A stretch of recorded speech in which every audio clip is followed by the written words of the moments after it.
Thank you very much for joining me for this talk, Professor Graham Harvey from the Open University, That's right.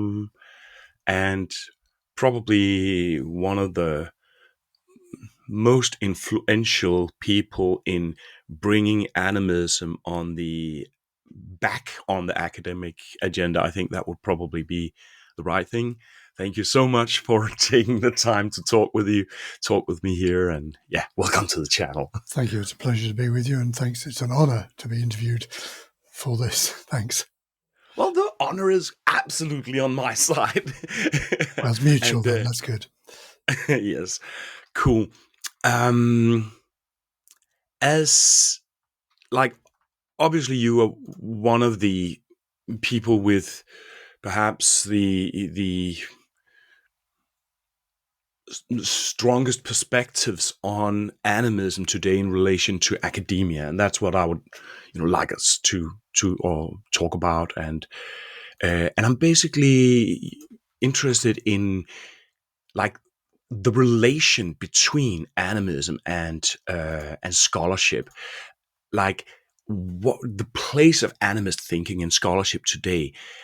How would you describe that? And do you see some like problems methodologically, advantages in, for instance, seeing other than human subjectivity and agency as legitimate parts of the data that we are analyzing and talking about and collecting as scholars?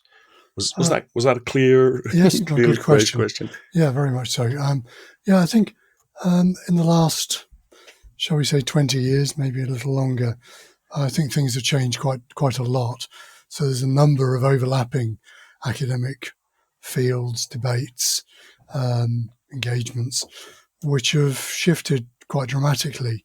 I think that there was a period, I mean, obviously we can go back to the Victorian scholarship in which animism was just an accusation against so-called primitive people who had crazy ideas and weren't rational and so on. Okay, that's long gone for the most part.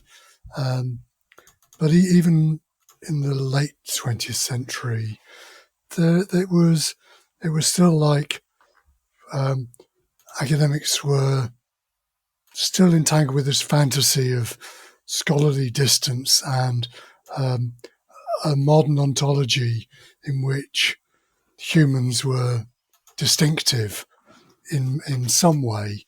And then, there were questions about what that distinction would be, where it's to be found. But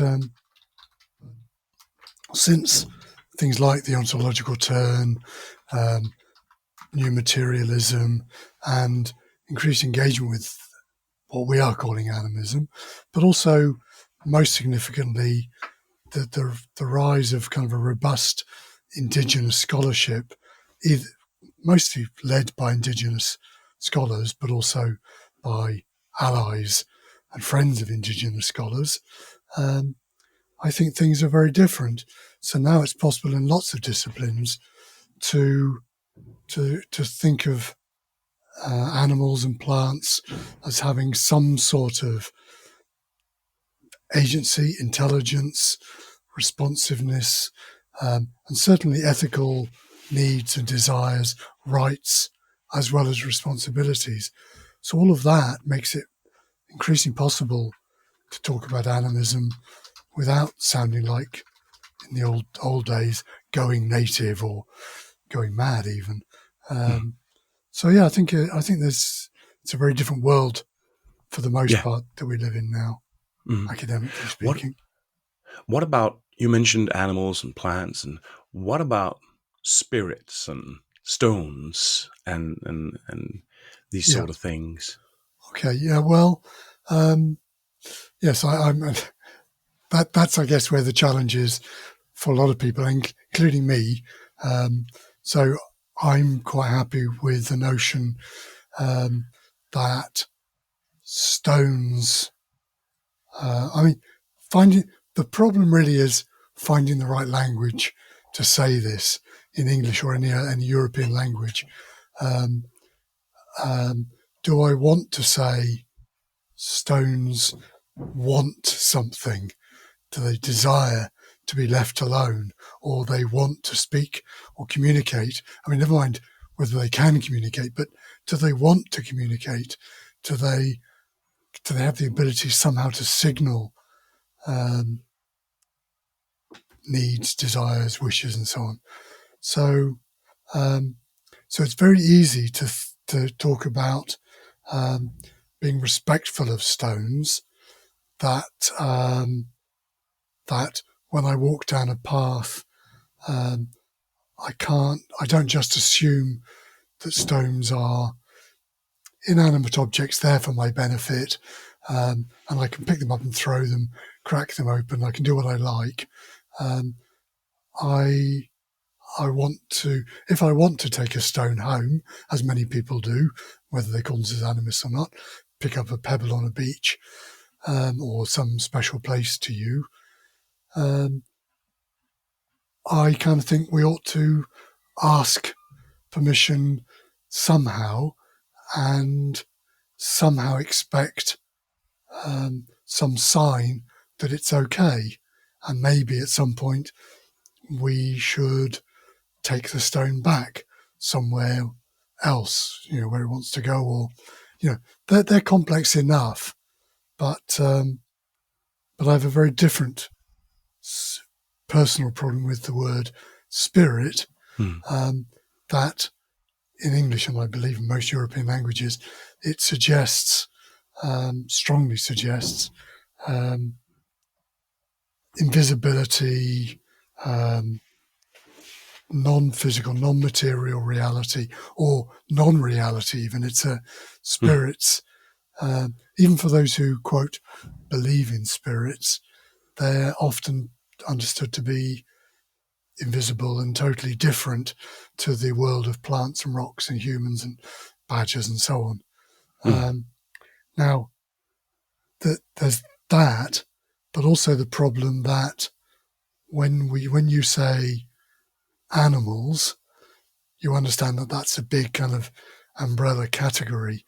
There are lots of different animals, badgers and hedgehogs and deer and bison and whatever, and they're all somehow different in their physical reality, but also in their way of engaging with others, their food choices and so on.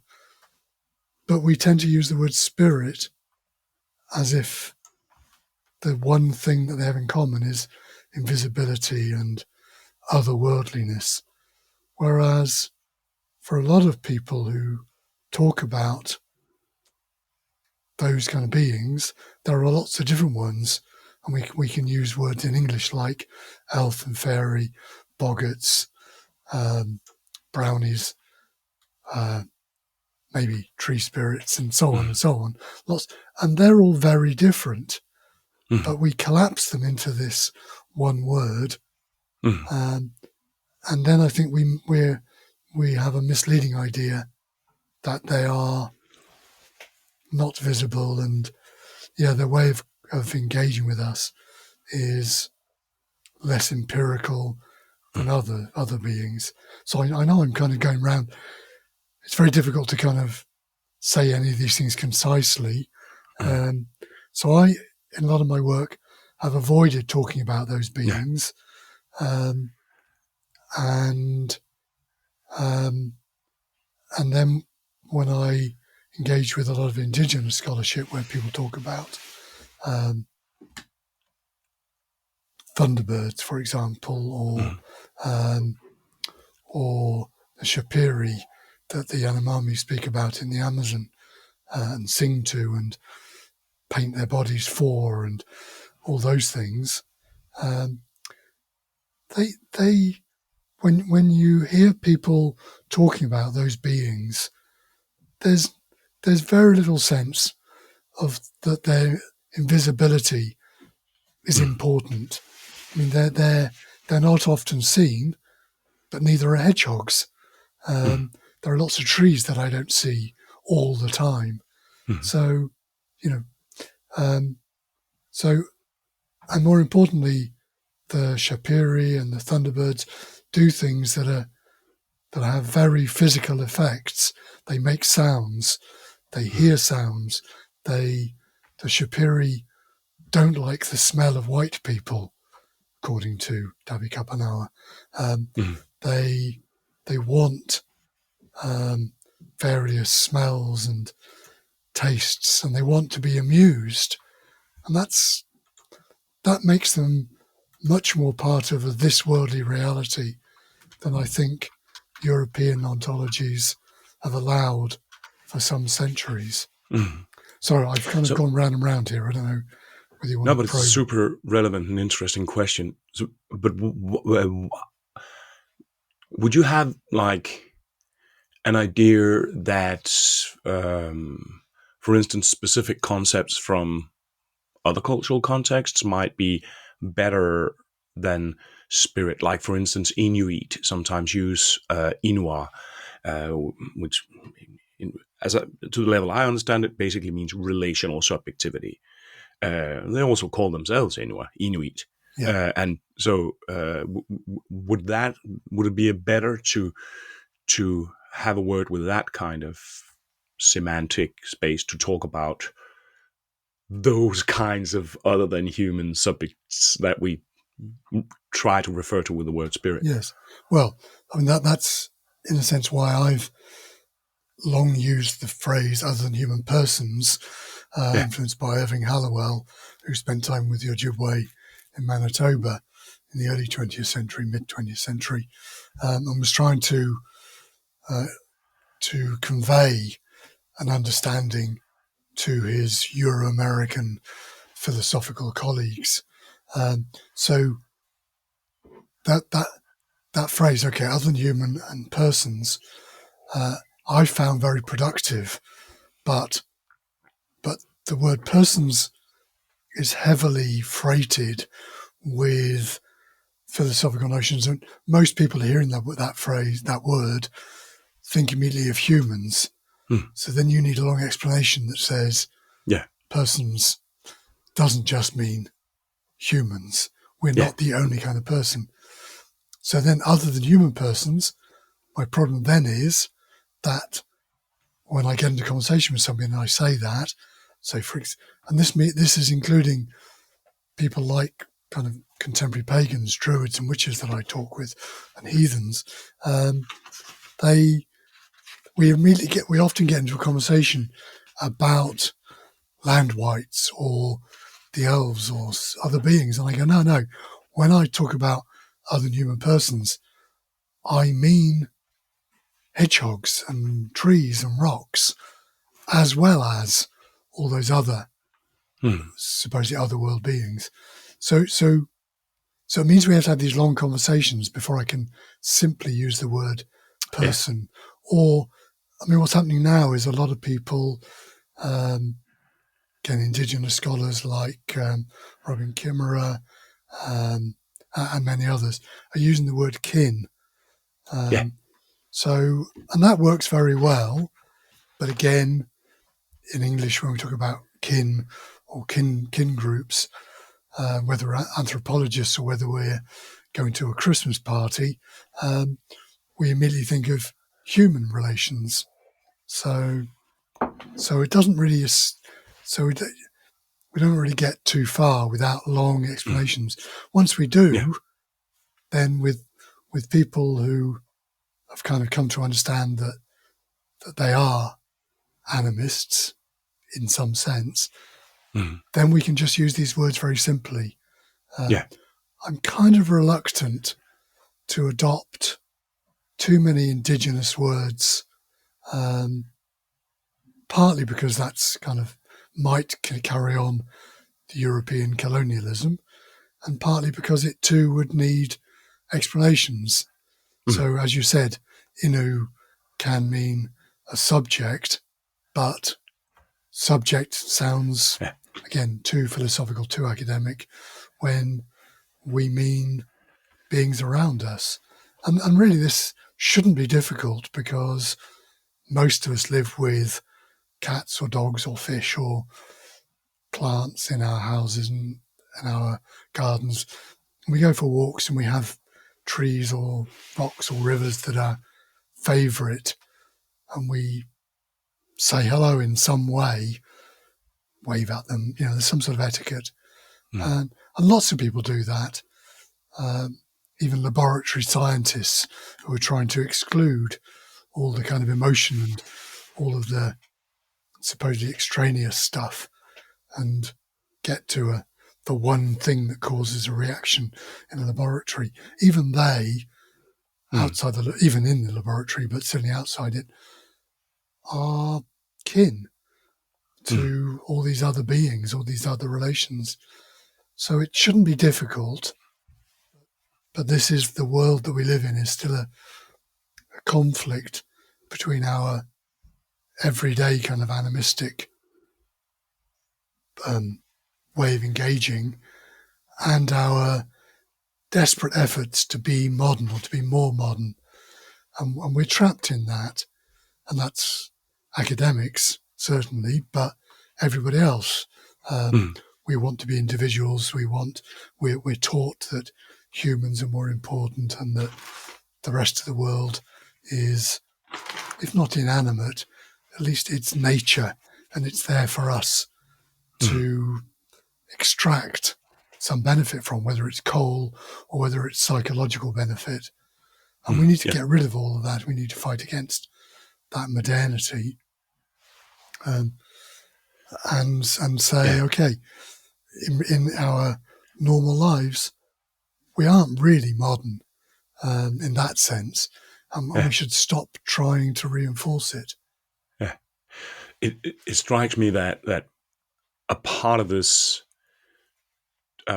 discussion should perhaps be like the basic epistemology of what a person is, and that is a relational thing in the ground. There's this wonderful, I think, Zulu proverb that has become popular today that goes Umuntu, Ngubuntu, Gabantu, or something like that. I'm not sure I'm pronouncing that right, but which is said to mean a person is a person through other persons. Right. And like, as soon as we use words like person or subject, then it's kind of baked into our language. The modern what you have called the separatist agenda is kind of in there.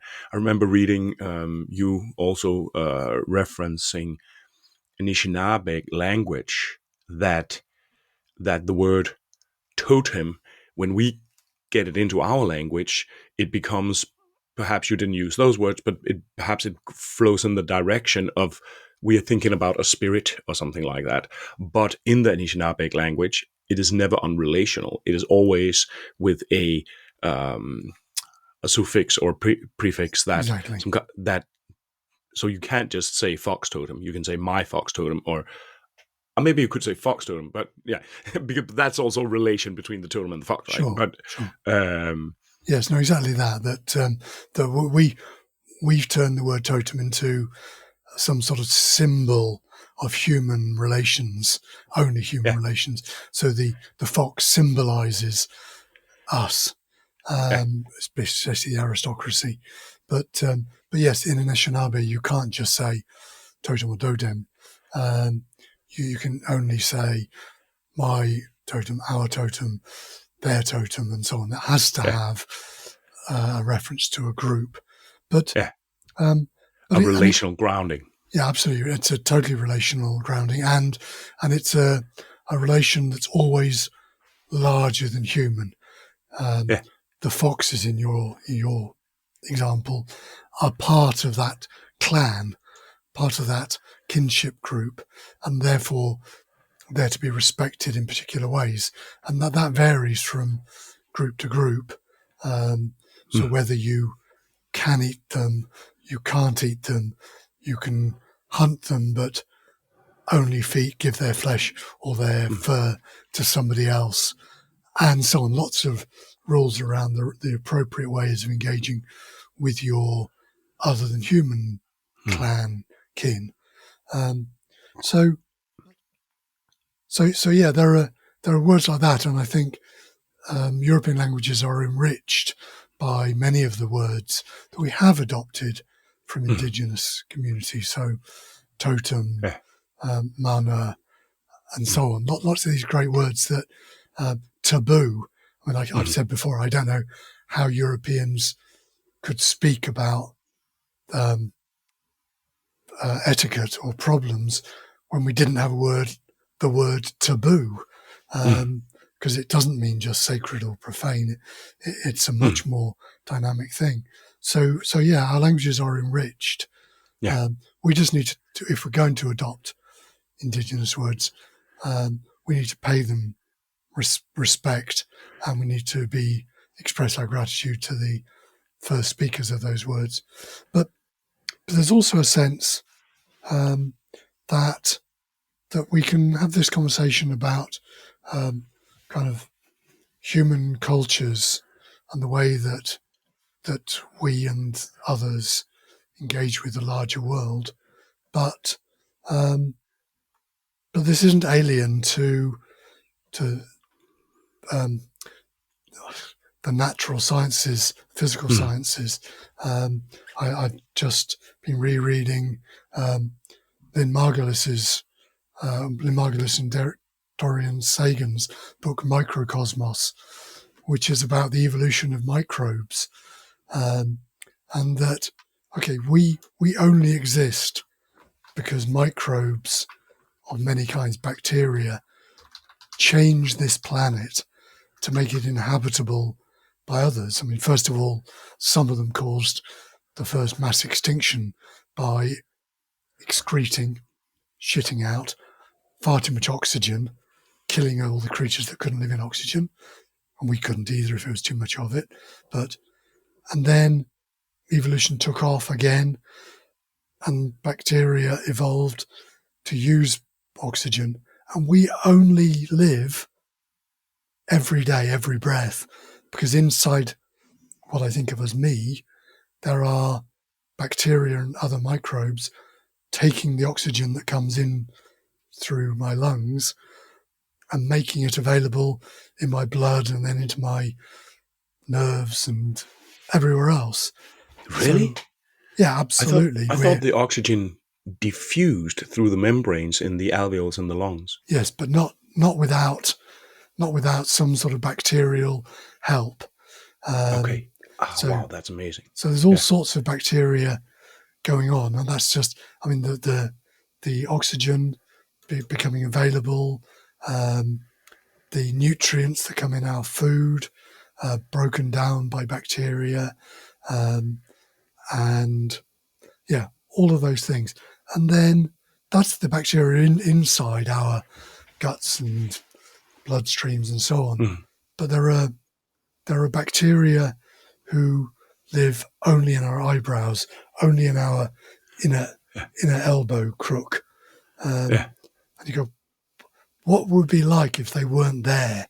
And they've evolved with us.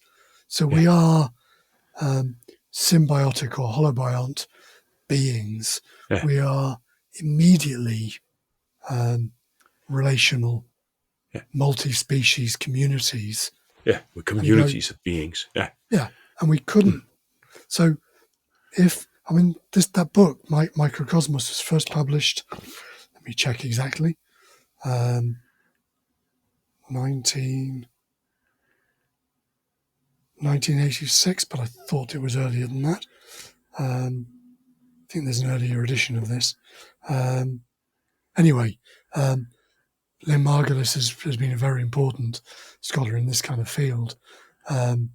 So over 4 billion years, microbial evolution has led and is carrying on evolving, so that all kinds of exciting active relationship happen. And you go, so we don't need to go anywhere to find other species to communicate with. We just need to touch our elbow crooks or our eyebrows and those of us with beards, or the creatures that just live in there. And they're perfectly fine until we suddenly apply all these deadly chemicals to them. And so cool. So all of that, there's an animism about that.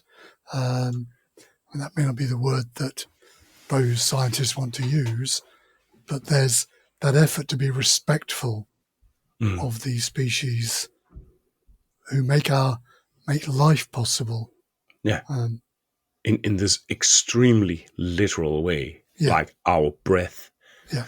If that's actually facilitated by bacteria, as you say, that's amazing. I totally didn't know that.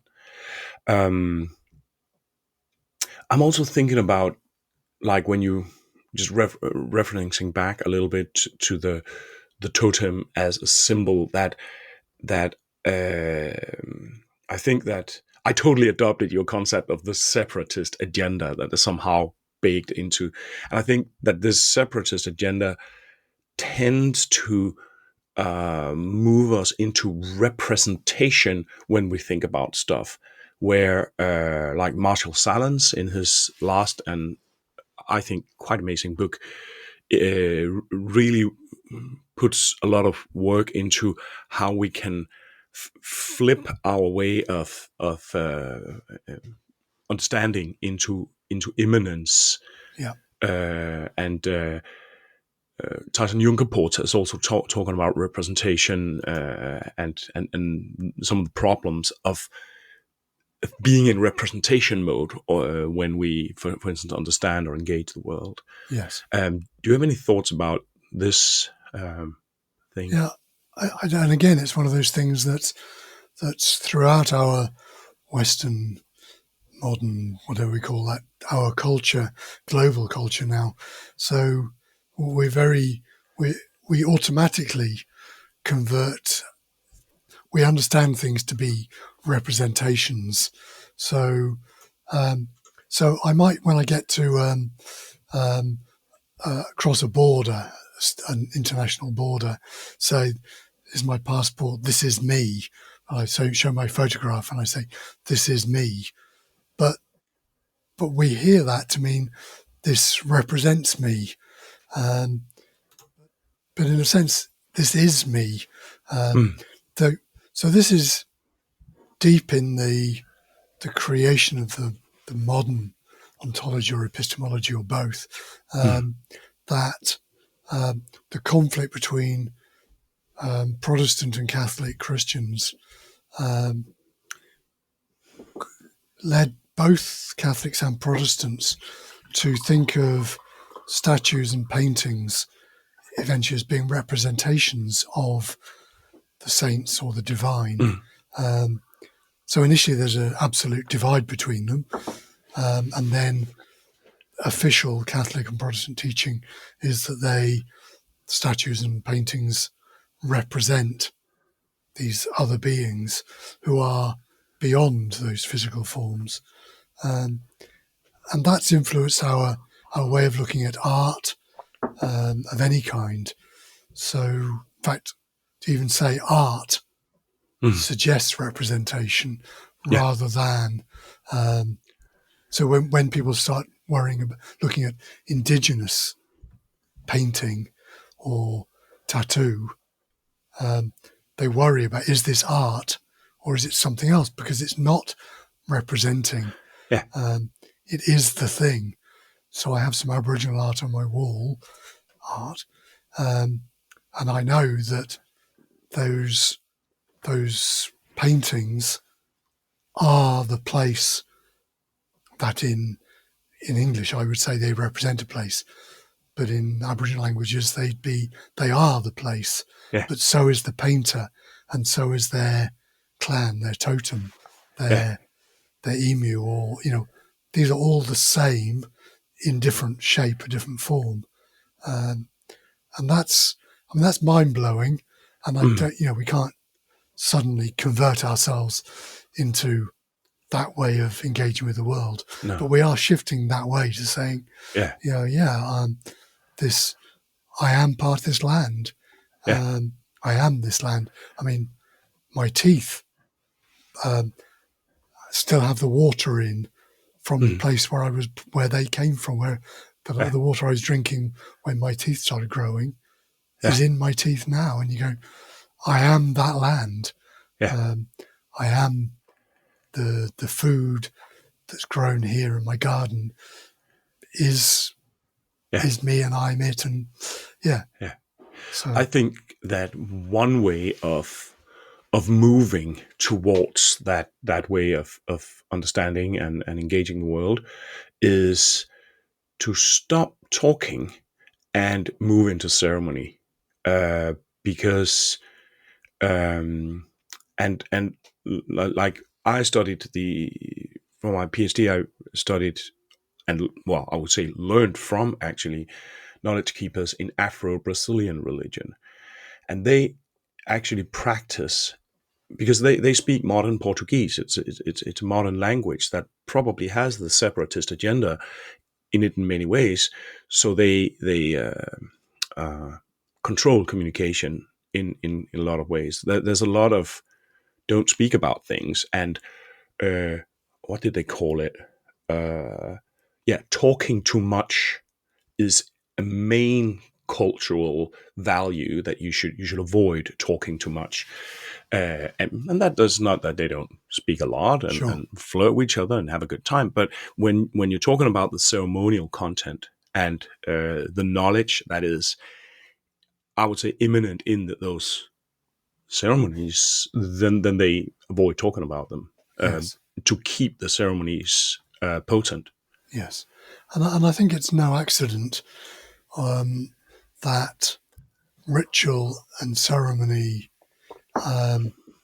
were also deeply problematic in that same phase of early modern creation of this world, that rituals became vain repetition, and people are accused of not knowing in their heads why they do things. They don't believe properly. They don't understand properly.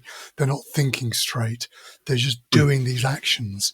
So the fact that many of the people that we're interested in when we talk about animism, whether they're the Yanomami or the Anishinaabe, traditional people, whether they're animist pagans or heathens in Europe, and so on, that ritual ceremony is the thing that's central to their practice.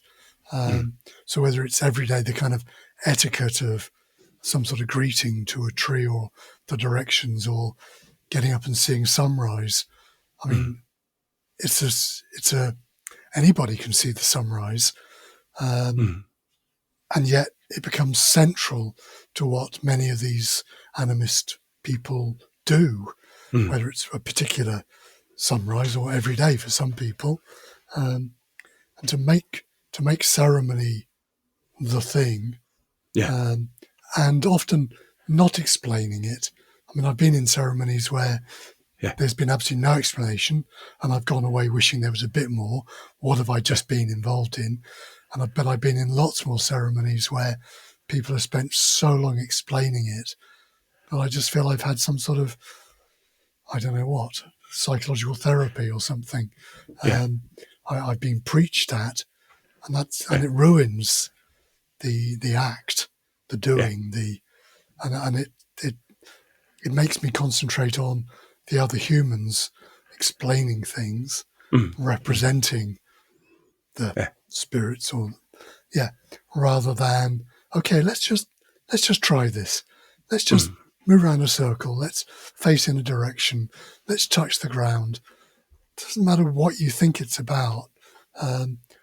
Things happen, and literally things happen. You know, a bird turns up, comes nearer than it would otherwise. The weather changes, whether it's the sun comes out or the clouds come over. Something happens when ceremony works that's bigger than humans. So absolutely, that I think ceremony is much more true to animist and broader pagan and indigenous world living than all the books that we write and all the words that we try to explain this stuff. Yeah, they're sort of inherently immanentist. Yeah. You can't do stuff without doing it. No. And it's kind of, well, maybe that's weird oxymoronic to say or something, but yeah. Yeah, no, but people try that. They explain it before and after, and this is representing, this symbolizes that, and no. Let's just do it. Just Yeah, afterwards, exactly. maybe Yeah, over a cup of coffee or chocolate or whatever, a beer. Then tell me what it is. What were you doing at that point? Because something happened and I didn't quite catch what was going on. And the next time we do it, I want to be more fully engaged. But yeah, let's go and do it. Come with me for a walk. yeah, Come and I'll see, and I'll, I won't tell you everything. You may not notice that I kind of waved at a particular tree. I might have touched several trees, and you won't know which one was the more important one to me, the one that I sometimes hear talking back. So, but yeah, let's go and do it, and see what there's a happens. wonderful moment in Maya Deren's Divine Horseman, if you're familiar with that, where she's dancing in a voodoo ceremony in Haiti, and then she's little by little she realizes, or she snaps out of representation and realizes that doesn't really matter if she believes in the goddess Azuli or not. She is actually enacting it, and then a white darkness starts reaching through her feet, and then she falls into a visionary religious experience where she hears like a heavenly choir of angels that are singing the name of Azuli, the goddess. It's a very beautiful mystic experience. Yes. And I think it is exactly and this is on an individual level. She's flipping out of the separatist agenda, and but I think we also need to think about how to culturally make that happen somehow. Sure. So, okay, so now we go back to the beginning of our conversation, which is this difficult for academics? Does this cause problems in academia? And the answer there is, okay, if I'm fully involved in a ceremony, whoever ceremony it is, as somebody trained to be an academic, I kind of keep flipping back to I must remember this bit. Something I need to take a note. I start getting reflexive about it, and I need to try and I'm going to have to communicate about this to somebody else. And then I'm not in the ceremony anymore. I'm observing somehow, and even for some of our colleagues, they don't want. I mean, it's not appropriate for a scholar to get so immersed that suddenly they realize they are speaking the words of a goddess, or they're hearing a badger giving them some wisdom or something. So it's kind of really exciting then when you read people like Paul Stoller and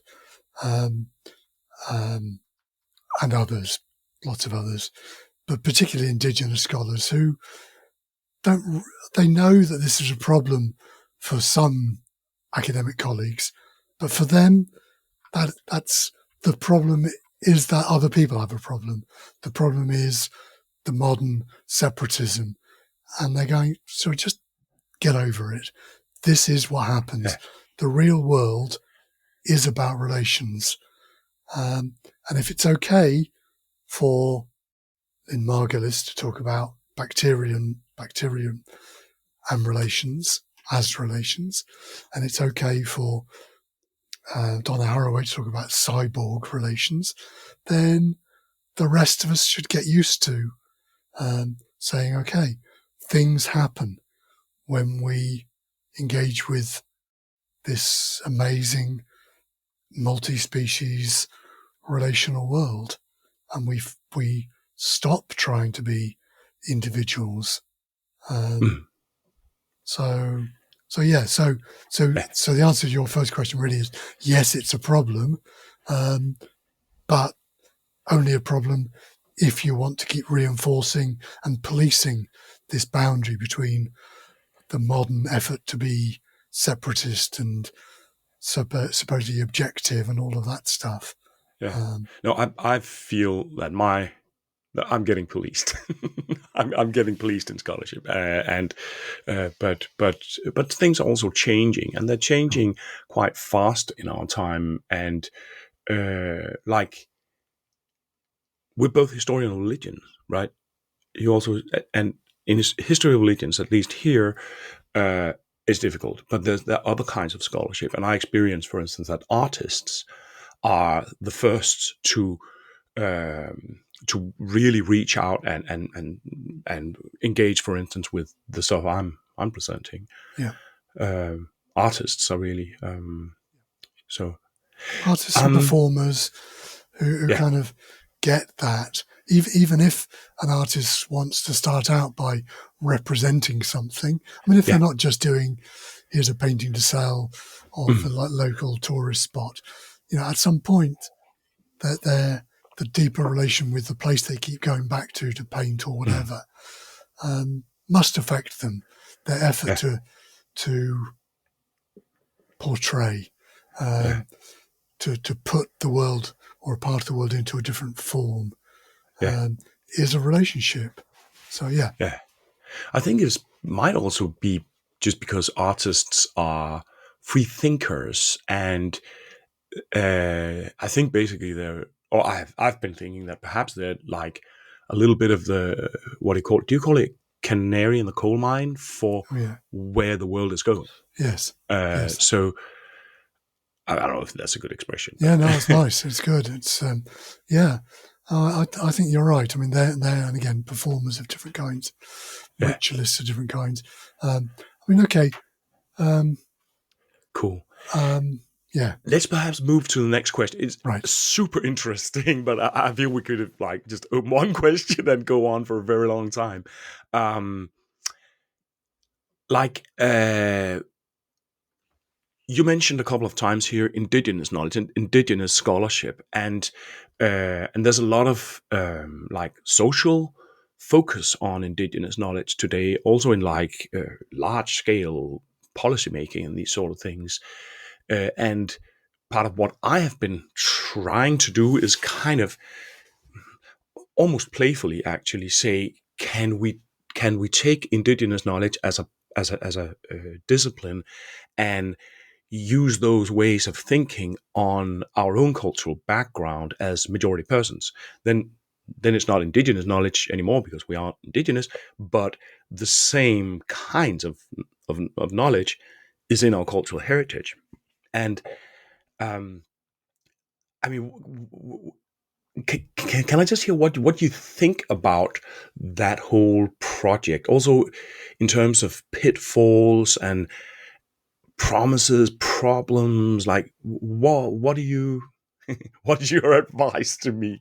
Right. You know, No, it's good. Good questions. Okay. So okay. So you use the word take. We take indigenous knowledge, and we can if it's given. I mean, if it's offered, then we can. It'd be rude not to take it, right? did I use the word take? Yeah. Ah, okay, yeah. Of course, I should clarify that. Obviously, what I'm doing, like if, for instance, Robin Wall Kimmerer, he's actively encouraging Yes. using her thoughts, Exactly. and then and that doesn't mean that I'm taking her cultural background in Anishinaabe and using that, but her theories, her methods, yeah, you know what I Yeah. mean. No, I understood exactly that, which is why I felt confident about saying this to you. If you Yeah, if you can and should take if it's gifted. There are yeah, people that we know who are taking inappropriately. They're appropriating, and there are definitely. therefore lots of indigenous people who are completely and rightly fed up with having stuff taken. People who want to put on some feathers. I met I was in an event with an indigenous elder leader many years ago, many years ago, and he was talking about his community living in poverty, and they'd had to fight to get the the the, the stuff that had been set aside for them by treaty rights and so on, and the community is now in a much better place. and it was very down to earth and very honest. And then somebody asked a question, and it was kind of, well, I think these exact words: "You are a very spiritual man. How can we be spiritual like you?" And I don't know, but I'm fairly sure that the person asking this question wanted a kind of, if you put some feathers on and do a dance at sunrise, and if you become a more spiritual person, and tell these stories about turtles, get very mystical. I if I'd been asked that question, I'd have probably been quite rude. But this guy is obviously entirely used to being asked that kind of question, and he just said, when you get up in the morning, have a glass of water and think, this is a new day. What good thing can I do? Now, what's the next question? And it's like, Yeah. right, That's awesome. Yeah. And that to me is exactly the kind of issue here. It's also funny. It's great. Yeah, it's funny. And yeah, I mean, he didn't rub it in. And it wasn't, but it was also a lesson to me, I'd have been rude and cynical, as I still am. And I'd have made that very clear, and I'd probably humiliated this person. What are you talking about? You're probably the least rude person I've ever met. There are moments. Maybe it's just in my head. Give me time. Anyway. So there are lots of indigenous people there are a lot of people who've met indigenous people who come back home with a story that says, this person told me, go home and listen to your land, go home and find your tradition, go home and do this. And you go, right, that's the thing. And then, exactly as you said, there are elements of our longer European traditions. Modernity isn't very deep. And we've, as Bruno Latour has said, we have never been modern because we can't. There is no separation between humanity and the rest of the world. Separatism is not possible in any way, from bacteria to the ozone layer. There is no nature separate from culture and so on. So we can't be modern.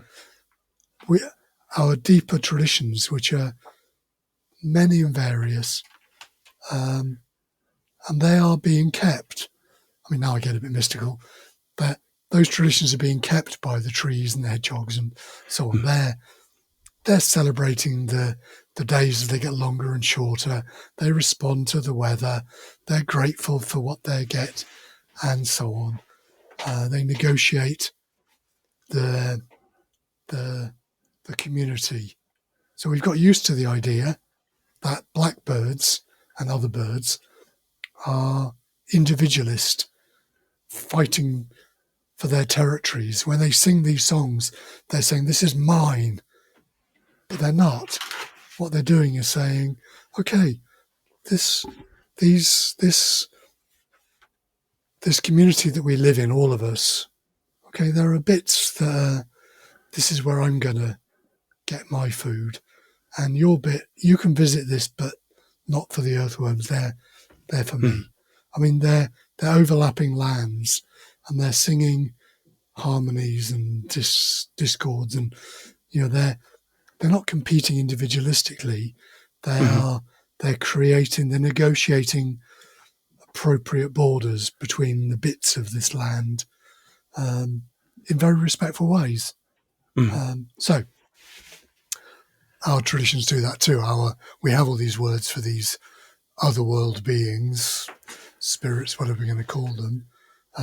Sometimes we again have got the unfortunate legacy of the Victorians, who turned some of those beings into pretty flower fairies. And no, that's not our tradition. These are dangerous beings. Just pay them respect, but don't invite them into your house. I mean, that's the way you get your children, your babies stolen. I mean, you learn these traditions? Respect can mean keeping a distance. So So yeah, we have all these. We have lots of good traditions for saying please and thank you and sorry. Mm. We just need to re-emphasize those, and that's what Robin Kimmerer and others are teaching us, that we Yeah, can do botany in a respectful way. We can do microbial science in a new way. We can do anthropology in a new way. We can certainly study religions in yeah. a way that doesn't emphasize transcendence and Mm. all of that. So when we are thinking with, for instance, contemporary indigenous knowledge on our majority population heritage, like I sometimes feel a little bit like a very clumsy person being in the same situation as the beautiful actress Catherine Zeta-Jones is in some movie where she's moving through laser beams. I don't know if you remember the scene. It's a famous scene Yeah, I think so. I can picture. where she's like almost dancing through Yeah, these laser beams. yeah, And I sometimes feel that I'm in that kind of a situation when I'm trying to think about, for instance, North European culture in the way that Robin Wall Kimmerer thinks about her Anishinaabe culture, right? yeah, Or Potawatomi. I think it's a subgroup of yeah, Anishinaabe. Anyway, yeah. um, so how can we deal with, or what can be the strategy to maneuver this Gordian knot of very problematic aspects that that are often they're so close to what to that path that we that we must be on if we want to engage Yeah. traditional knowledge. Yeah. Like the obvious example is nationalists that have been co-opting a lot of this cultural material, but there are many cases. I mean, criticizing colonialism makes a lot of white people fall into this sort of almost coquetry of having been colonized, and Yeah. and there's so many like I feel pitfalls that are so dangerously close to the project. Yeah. Yes. No. These are massively difficult problems. Okay. So obviously there are years of practice, or I mean, in actors' practice, probably maybe only months of practice to learn to do that dance between the lasers or whatever. In the same way, learning to do good ritual to move through a wood Mm, takes time and takes mistakes. You know, we mm, you don't achieve perfection just because you're you know. There's this crazy idea in a lot of pagan literature. You state your intention and then you do the thing, and you go, that's like as if you could achieve perfection immediately yeah, just by saying, what I want to do is this. And you go, no, mm, um, you don't get it right the first time or the 10th time. Um, and it's only when you realize that you did it wrong. And I can't think who now, um, an anthropologist somewhere in Southern Africa who spent years with this community. Um, and he knew that he wasn't getting a lot of what was going on. mm, Um, and he kept doing the wrong thing. And he knew it was wrong, but they never corrected him. And then eventually he said something about, you know, can you just tell me what it is I'm doing wrong? And they said, well, you know, or why didn't you tell me? And they said, well, you never asked. And you don't tell people. mm, If you don't get it when you're there for so long, it's like children.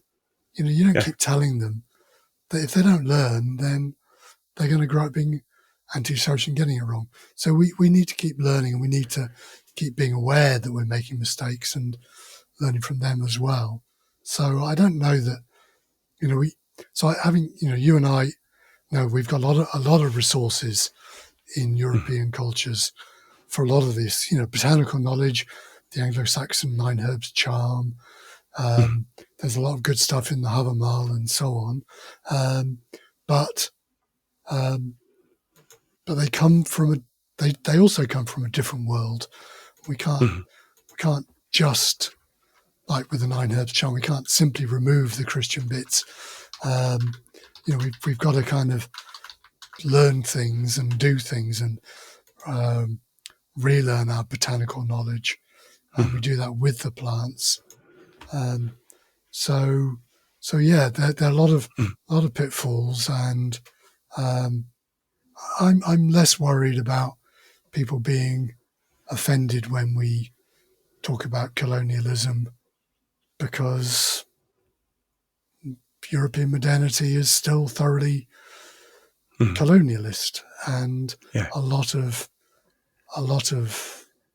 what people trying to do, even in improving the world, is colonial. So I think you briefly alluded to people using indigenous knowledge to identify a plant, and then they just do the modern thing of extracting the active substance and disrespect the whole plant or the community of the plant, Yeah. as if it's only the psilocybin that's important and not the mushroom, and so on, right? So if we're going to learn from Robin Kimmerer and other indigenous scholars, we need to be more holistic. We need to get away from this greenwashing and all those colonialist things, and we also certainly don't want to expect indigenous people to save the world and to tell us how to get it right. Yeah. They've got other things to do with their communities, who are often in desperate situations, Because of us. because of us, and we want to carry on being extractivist in all those ways, again, from mining through to psychedelic tourism and so on, ayahuasca tourism. It's all extractivist, or not all. I mean, if it's tourism, it's extractivist, but there are other respectful ways. So no, it's these are I think incredibly important insights in this respect. Yeah, I'm not sure I answered your question entirely, but I think that's probably because that I'm still feeling thoroughly conflicted about how do we do this scholarship and the rest of our lives, because we're not just scholars. But I've certainly my academic career has benefited from spending time with indigenous people. What's the payback? What's the benefit to them? I can say I give respect, but that's words. I mean, I hope you'll trust me that I do a bit more than that, but I still don't know that that's enough to deal with all of the terrible things that our culture, that I am still invested in, does. I think this also perhaps harkens back to some of what we spoke about before. Like, if we think with right relation, coming into right relation with the world, then the Nine Herbs charm and the Horvamal might have been what Tyson Jungerporter would call a right story in their own time. And they would have been embedded in traditions of knowledge keepers, and they would have been dynamic and transformational pieces of knowledge. And that implies that copy pasting the Nine Herbs charm into today, and I think the Nine Herbs charm is absolutely amazing. It's one of the most amazing North European pieces of knowledge, but that it has to be mobile. There has to be, in order for it to fall into right relation with our time. Yes, very much so. So we agree on so much, which is good. Uh, yeah, perhaps I should try to disagree with you a little bit more. Yes, try that. That'd be good. Challenge me or something. Then I learn. So, um, let me just. oops, sorry. Sorry. Fuck's sake.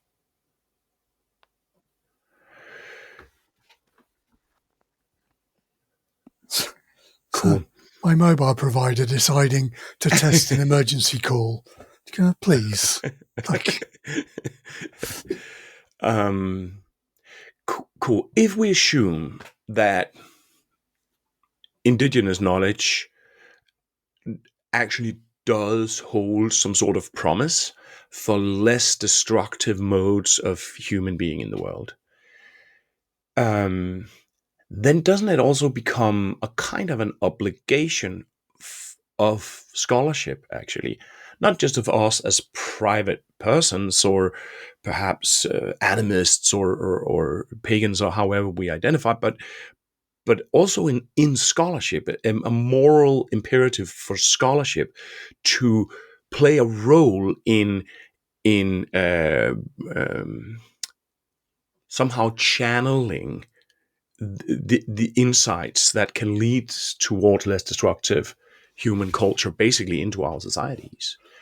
And what are then the problems with that? And do you have some well, thoughts on that? no, absolutely. And I mean, the crazy thing is that that making it a problem to learn from others, human or otherwise, and feeling like there's therefore an obligation to improve the world, whether it starts with me or my book or my lecture or my whatever, or whether it means in my everyday life. All right, that there's an obligation, having heard from somebody or spent time with the community to make the world better. That's often, I'm not sure, I was going to say only a problem in the so-called human sciences. For people in the natural sciences, Is a they given. want, they're not just going, I want to understand Mars No. because we understand Mars. They want, I mean, they may be crazy, but they want to eventually live there. And I go, you're wrong, but they've got an intention to make life better for somebody. They want to be a practical outcome, and that's at every level of this stuff. They're testing microbes to improve health, and so on and so on. So it's only a problem. I mean, maybe I'm exaggerating, for people studying other cultures and so on, or religions in particular. And again, there's a history here that the study of religions separated itself from theology as a thoroughly religious practice, and therefore the danger for a scholar of religion is being religious and being affected by what people say or do. And you go, okay, so to me, the only danger is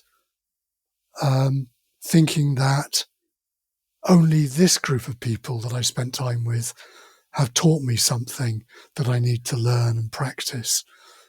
But I can tell you that I've been in religious communities, religious events, where things happen that if I was a member of that community, I'd say, this proves this religion is the truth. So, Christians pray, get answers. Muslims pray, get answers. Buddhists meditate, get benefits or escape the world, and so on and so on. Pagans do ceremony, the weather changes. Every religion can provide evidence of its benefits, outcomes, and so on. So that's a challenge for me, but it's not a challenge for me to say, when I spend time with all those people, somehow I am responsible for the stuff I've learned, not only to communicate it better in lectures or whatever, but also to think, how might this lead me to improve my life, my relations, or is there something here that will help me to improve the world for those people, for some other people, even if I don't agree with them. There's something I can learn. So it's a difficult world, but it's not the difficult world. Particularly for people who study the knowledge productions of people that they disagree with a lot. Yeah, like many of my colleagues that are historians of religion here, they tend to study stuff that they, on a personal level, really don't like, or some of them. Right. It's a bit of a tendency, and I think that accentuates the problem. Because if you're studying people who are, say, Nazis, and how do you come into right relation with something like that? Yeah. And how do you pay them back for having taken you in and shared their Nazi knowledge with you? Sure. Yes. No, that's a real challenge, and I confess that I've avoided it largely. I have spent some time with exactly the kind of people you're talking about, and it was early in my career, and I don't think I'd really thought about I think now I could say the only respect I can give them is to try and represent them in ways that they would recognize themselves. That's a fairly standard anthropological ethnographic practice. They should represent themselves in my representation of them, right? But I don't want to learn much else from those people. So I then my confession goes on that I have been criticized for not writing enough about some of those aspects of paganism, and I've therefore suggested it's a lot nicer than it might be. But that's partly in my own defense. My excuse for that is I think that I started some of this stuff earlier than some of my colleagues, and therefore it was important to say that there are these people are doing some interesting and good things. They are at the forefront of ecological movements, and maybe I overdid the greenness and the feminism of some of these groups, but and underplayed the hierarchies and so on.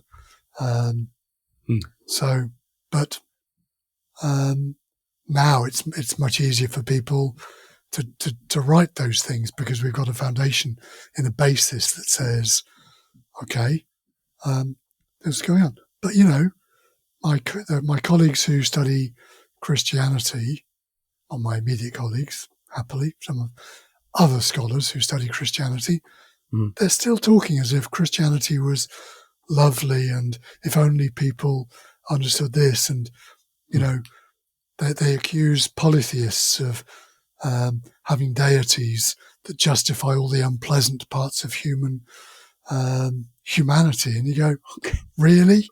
I mean, they would say that. You haven't noticed that monotheism is deeply embedded in hierarchy, misogyny. Please. And there's probably not a deity that has been used to justify more brutality. And if they haven't got poor old Jesus, if they can't do that, and their only response to that is, of course, that's not really Christianity.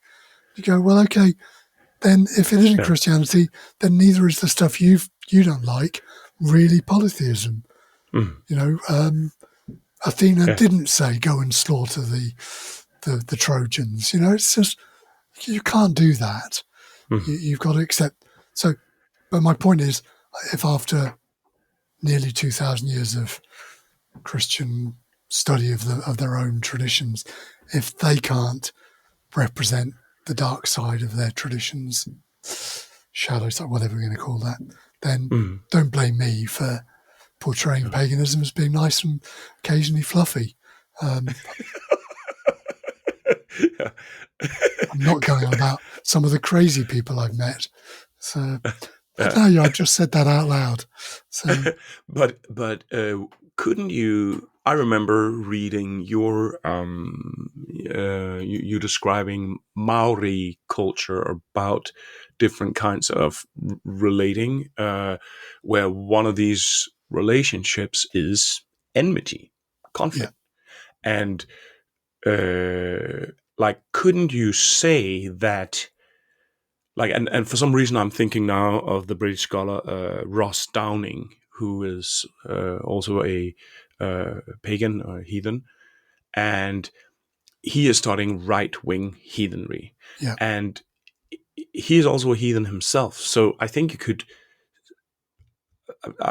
He should probably represent himself. I'm just speculating now that it's possible that there is a moral integrity to stepping into that field and saying, I study these people from a position of enmity. yes. What do you think of that? No, you're right, and I'm thank you for reminding me, because I had thought several times that we could talk about being a guest in those communities, and that sounds very nice. But as you said, the one phase of the guest making protocols among Maori is that you get inside the ancestor house. You are in the ancestor's body with the local community, and you then negotiate why are you there? And this is true whether it's Maori meeting other Maori, saying, so one example I've used for that, maybe it's not extreme enmity, but it's a difficult situation. If somebody has died and they're supposed to be buried back in their home ancestral land where their placenta was buried when they were born, but they've married into another community and they lived there all their life. And that community wants to bury them. That family wants to bury them there. You can't bury the body in two places. So once you get in, you establish respectful guest relations, host guest relations. Then you need to spend the time coming to an agreement if you can. So there's even that level, but even before that, as you alluded to in the guest making protocol, the beginning of it is you call into the space, the marae, and you're given an opportunity to be an enemy, to say, I'm going to. The warrior comes up to you, and in the haka that we're all familiar with from seeing the All Black rugby squad and so on, that's part of a protocol that says, I respect you. If you want to fight me, now's your chance. Otherwise, we'll carry on to be friendly guests. And then we have different responsibilities. If you think you're tough enough, have a fight. And that's part of this whole process. Now, if I said as a scholar, okay, I'm going to fight you, then my research ends because I don't get inside the community, the ancestor, the body of knowledge. I don't learn anything. I come and I say, you're wrong. And that's what a lot of our colleagues have done. That's what Edward Tyler did.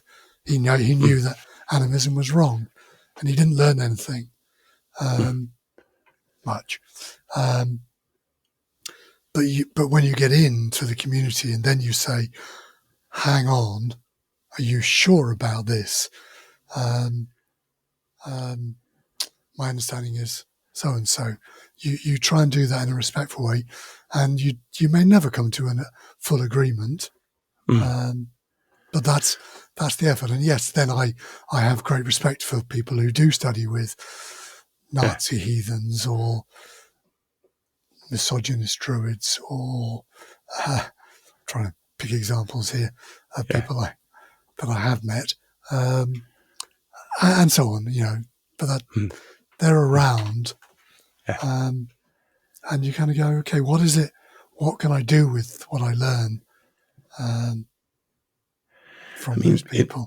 It's also possible that it could be viewed as then a methodological constraint that says, in order for me to be in right relation with these people, I need to operate within certain parameters, where one of them could be, well, perhaps field work with them is not a possibility, because that would demand faking friendship, or something like that, and that would perhaps be immoral. Yes, Unless the enmity teaches you that you have to sneak. I don't know. I'm just thinking aloud. That's often an example used of people studying, particularly in ritual ceremonial occasions. How far can I go if I wanted to study the Roman Catholic Mass, Eucharist? I can't, in all honesty, go up to the altar and join in fully. So does my presence disrupt the ceremony? Okay, I'm aware that there are lots of other people in that church community, a church building perhaps, who are also not full members, and the religious community there they preach, that's part of the ritual, because they want to convert you, they want to persuade you of their reality. Okay, so then there's an opportunity for me. I am a participant because I'm hearing them telling me that I'm wrong and they're right, and so on. That they want me to sit through that opportunity to become a member of the community, and I can learn from that, even if I at the end go, no, I'm on my way out now. I still not convinced, but yeah, that's the challenge for studying rituals. That there are communities who have nothing like the Maori guest making ceremony. They only recognise insiders, outsiders, and some academics only recognise insiders, outsiders. There's no other position, which is crazy because there's always another position.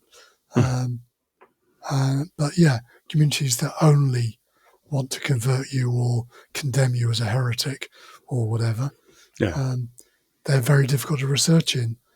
No, I confess that I have also, no, not also, but I have taken the easy way out and only studied the knowledge of people that I felt that I had, or almost only studied where I felt that I could legitimately learn something from them, where I regarded their knowledge as superior to mine. Right, but you two know that there are other people not too far from those people that we spend time with, and even in those communities that we do spend time with, there are people who are difficult in some way, and we try to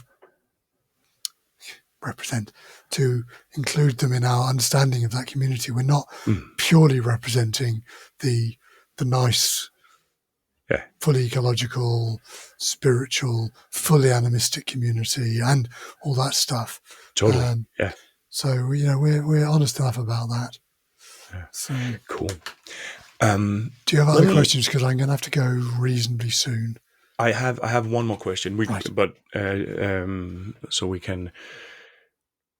Yeah. I'm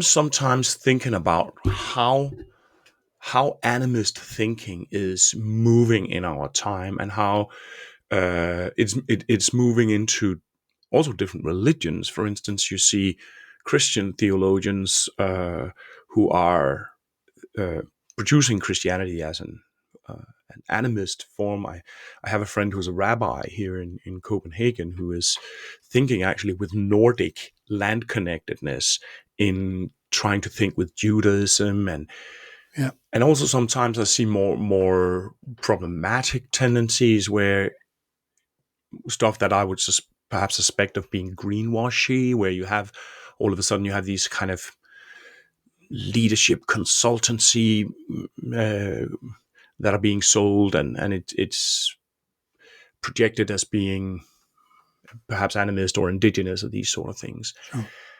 Uh, how do you see the the future or the near future of animist thinking in our culture in this problematic landscape? Okay, so I celebrate diversity. That there are lots of different versions of animism and everything else. I don't want to become the fundamentalist or the copywriting person who says, no, look, you use it my way or you don't use it.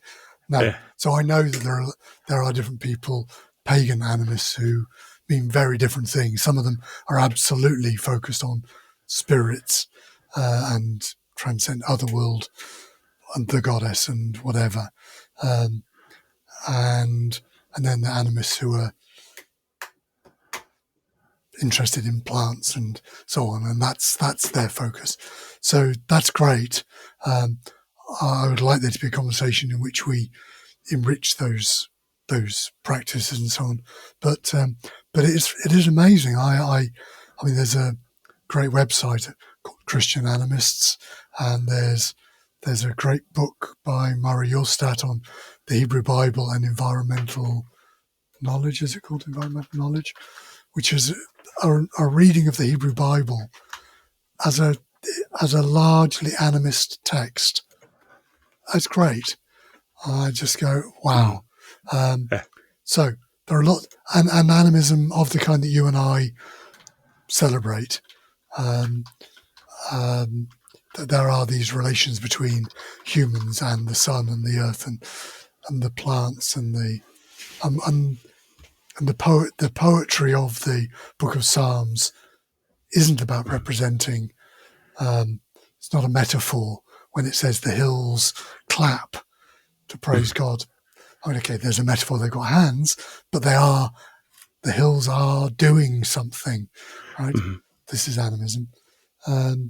So I kind of think animism will carry on, and maybe at some point, there's been a tendency. There's been what's it called? There's been an evolution in people saying, okay, we're pagans and this is what paganism is. And then there was this teen witch phenomenon. A lot of the pagans of a previous generation said, no, okay, I'm not going to call myself pagan anymore because I don't recognize that. So now I need a new name for myself.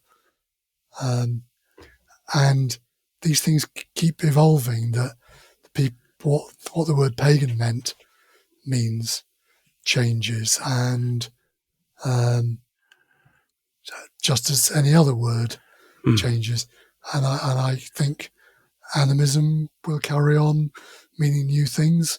And I think maybe there'll be a point at which I've been reading a lot more of the kind of new materialism and ontological turn and these indigenous scholars who don't need the word animism. They go, as Linda Hogan said, why do you want this word animism? We just call it tradition. It's what we do. So maybe there's a point at which I'll go the same thing, and I'll think there's another word from those different complexes. But at the moment, I think it's still a useful word because it says something about the animation of the world and what I get animated by. And it has a difficult history, but we can reclaim those difficult terms. Yeah. So I sometimes almost feel that the fact that there is difficult history attached to some of the words that we need, that is actually, it's almost a good thing that they have that this attachment is there, because it forces us into addressing and coping with some of those aspects of history. And it forces us and our audiences, that's the wrong word, but whatever the word is, to think because animism meant this, which entirely, like Edward Tyler, entirely fitted within that modernity that's become more and more problematic. And if we only addressed animism as an indigenous relational ontology, we'd miss the opportunity to say, can we just talk about the problem of the modern world and its oppositions? So yes, it's a good opportunity. Like your earlier question about where you talked about persons and subjects and all these other words, they have a baggage, and therefore we can say, okay, I didn't mean on spirits, I didn't mean that and this, but I want to reclaim this word. And there are lots of other good words. So at some point, we've talked about being gifted an indigenous word like totem and taboo. And there are plenty of other words, but also reclaiming the European terms and insisting that they still mean something and can teach us still things that are healthy and necessary in the world we now face. Totally. And the stuff like the way that, like, for instance, many today actually use. I mean, I use mostly the saying other than human persons, for instance. And you were the one who introduced that from Hallowell, right? Yeah. Well, did he call it non-human persons? No, I think he says other than humans. Okay, yeah. And just to some degree, he does use examples of the thunder beings and so on, which kind of does point it, where when Western people might think it's beyond this world, but he's also talking about people who are engaging with the stones and are all the stones alive and so on. But he coined the phrase, and I'm not the first person that repeated him saying other than human persons. It's there in the 1990 work by my mind's gone blank. Nuri David, writing about animism. That kind of key text for many of us.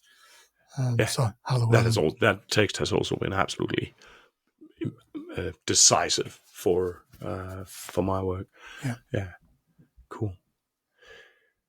Yeah, absolutely wonderful to have you on the channel, Graham. So great to finally have the chance to for you to share some knowledge with me here. I'm really grateful. Well, thank you again. It's been an honor. Good questions are always good. Challenges are also good sometimes. So yeah. Great. So yes, thanks for being here, and I hope to see you around someday. I had hoped to be able to record this kind of an interview live, but it ended up passing too much time where I was not in England. So well, we'll do it sometime, and maybe we'll have had new thoughts and new practices to share. So we'll meet in person and do it again sometime. Great. Thank you very much. Thank you.